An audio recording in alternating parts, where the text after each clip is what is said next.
Keeping venomous reptiles is an unforgiving hobby, requiring proper training and lots of experience. One simple mistake can be the difference between life and death.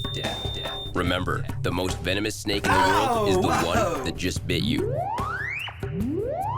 There are no venomous snakes with training wheels. Just because you see viperkeeper handle snakes a certain way does not mean you should try it too.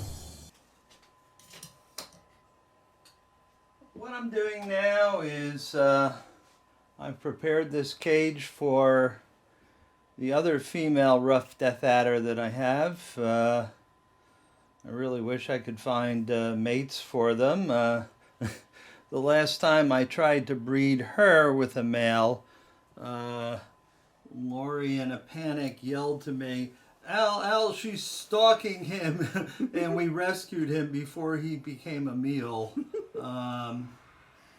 I've had rough death adders mate before, but I've not produced any babies, and right now I don't have a male.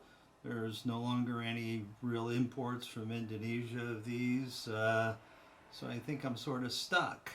The one that I'm going to move today from the bin to the cage happens to be the remaining female rough death adder that I obtained from my friend Dr. Bob, who was the professor and chairman of a small university in Georgia. He bred death adders. These were the last pair that he produced. This is, well, the remaining animal that I have that he produced. He gave me as babies. The male passed a few years back. And unfortunately, Dr. Bob passed a few years back because of colon cancer. Yeah, death adders can be very difficult. You know, they prefer to be landmines, but they can really sort of move when they want to. So I'll use this as a backup just in case. Come on. Are we going to play snake hockey? Does not want to go. All right, so let's play this game.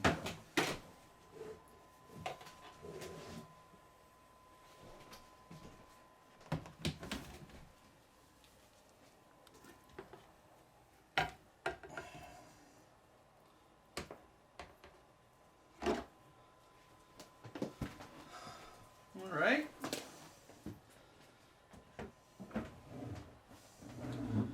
I've done this enough time to figure out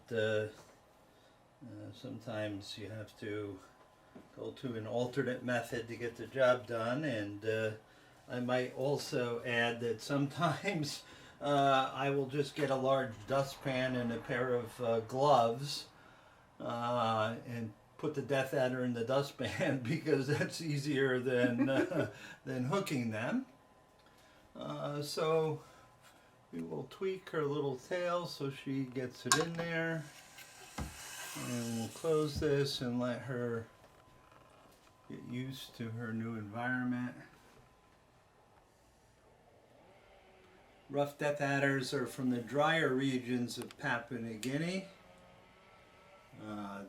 They're highly potent elapids, which cause quite a severe case of respiratory paralysis. One very nearly killed Dr. Brian Fry one time. I don't know if it was a Papua New Guinea death adder, but it was a death adder nonetheless, and he describes it in his book, The Symptomology and what he was experiencing. And of course he was rescued by being administered antivenom, but it was quite the ordeal that no one really wants to endure, although he does describe parts of it as quite euphoric and very pleasant, but having been bitten by a rough death adder, while trying to put it in a small bin, I put the lid on and it whipped its head around and it nipped me in on the wrist. Fortunately, it was a dry bite. I did have antivenom and did spend the night in the hospital because sometimes a lapid's venom won't take effect immediately. It can delay 8 to 12 hours or sometimes even more. I just read this morning that the snake catcher in Africa was bitten by a black mamba while trying to rescue it, and he didn't develop any symptoms until 5 hours after the bite, and then it required hospitalization, intubation, and antivenom, but I'd like to report that he's doing quite well now. So with the lapids, the onset is not immediate, so you must be quite vigilant if you've been bitten. Alright, so the Cape Coral Cobra babies that were born in October of last year, so they're over a year old now by, well, close to 2 months.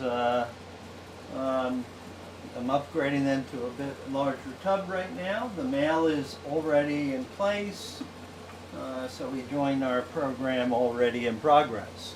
So we're going to pull the female out, looks like she's going into shed, and we'll see if she's willing to play snake hockey or not. She's always generally interested in food. Well, we're going to play this game, huh? So come on. No, I'm not trying to pick a fight. Coral cobra bites are variable. I just had a friend who got bit. There was no issue at all. I was bitten by one, and my fingers was swollen like E.T.'s finger in the movie, just cytotoxic, local pain, discomfort for a couple of days. And then there was another guy that was bitten by the same species here in Pennsylvania who spent 4 days in ICU with full neurotoxic symptomology.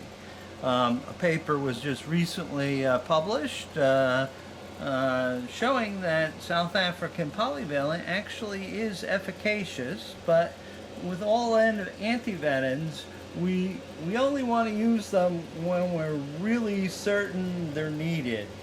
You know, if someone was bitten and they were really going south, well then, yeah, you might be able to you might say, okay, let's give them a vial or two of South African polyvalent. But you know, with any administration of any drug comes risk, so you have to weigh that carefully, the risk benefit. These are postsynaptic neurotoxins. Your body would probably clear it fast, relatively fast. Like, you know, the guy was in ICU for 4 days. His body cleared the toxin on his own. You know, you might want to take that clinical option and not give it. You know, if a child was bitten, that's a whole different scenario. Smaller body, you know, bad bite. The dose makes the poison, as my toxicology friends say, and they're absolutely correct. So the smaller the organism getting bit, the larger the animal doing the biting, or the larger the dose of venom that goes in, the more serious the poisoning. So Lori can follow me across the way, and I will slide her in next to the male.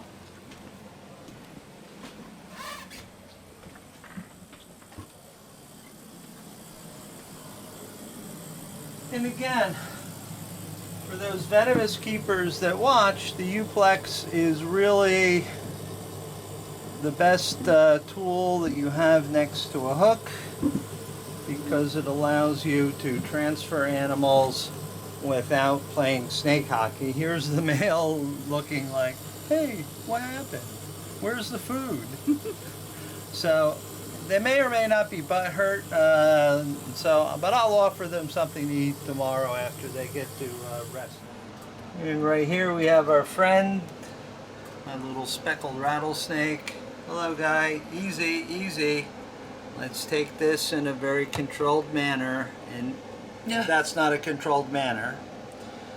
Okay, this is a little large for him. I find if you give him large items, he regurgitates. But we're going to try to. We're going to try him. We're going to see what happens. I've been feeding him twice a week just to get him a little more accustomed to more nourishment. There you go, bud. That was very sweet.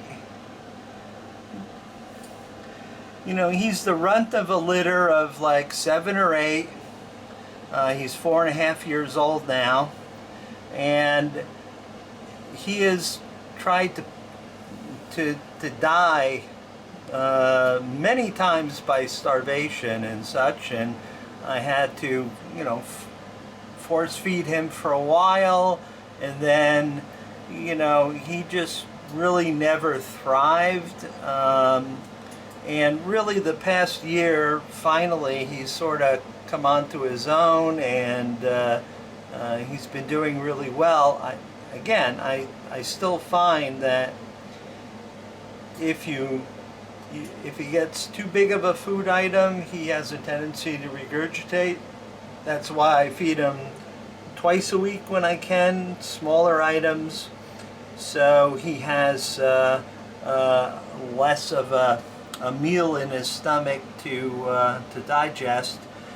A lot of times he'll sit up on his log, but his hot spot is at the rear of the log. I've got a heat rock back there for him so he can get to a real nice temperature.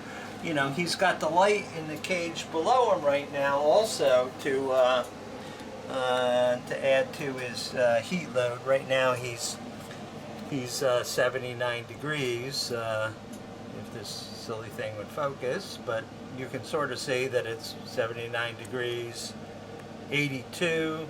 So this whole area, well, he's the hottest. He's on the hot spot right there. Over here is 80. So that's a good temperature for him. But you know, he is a southwestern Arizona rattlesnake, and